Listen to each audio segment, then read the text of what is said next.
cái mù đó.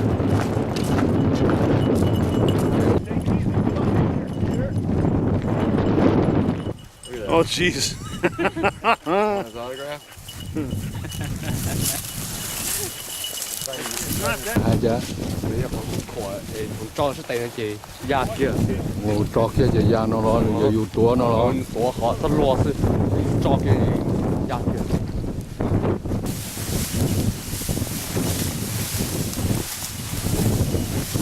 Một đến đề nữa.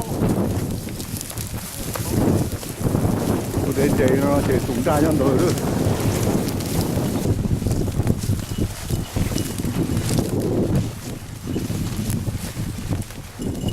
Kite was out here and it's string all over the place. Tụng ra mà trên trong tổ áo sẽ tổ áo thì lịch trả sư chỉ tổ đại hôm mình tổ liệt hôm mình mua thứ nữa. Tổ áo thì họ tư trên lúc không muốn gì trong tổ áo thứ.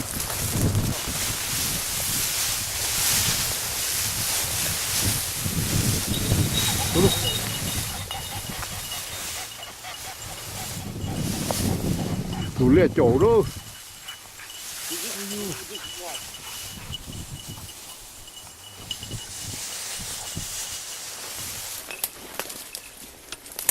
Tụ lia trời sổ đông nó nữa, tụ sẽ tụ sử dụng hũ lịch trả tụ lia sẽ tất cả lọt đâu được nên sẽ tệ mà tất cả một số đua.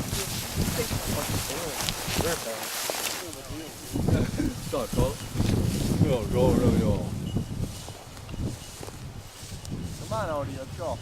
Come here. Come on, buddy. Want some hamburger? Trò nữa mà thằng ngay trong này tệ. Hũ thiết lò.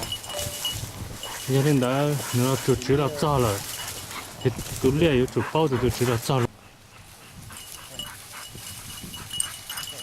gia đình đã nó mất khoảng cách cho nó phát tài là theo nó tì ra mà chả khâu nữa nó non đau ra là trên xe tụ đá nó yếu chỉ cải ra là một trời nữa nên nó nếu xỉ cho mù và nhớ lấy khỏi cái chốt thay mình gì đã cá hu sẽ tụt lia bự và tụt đá này với đã cá lò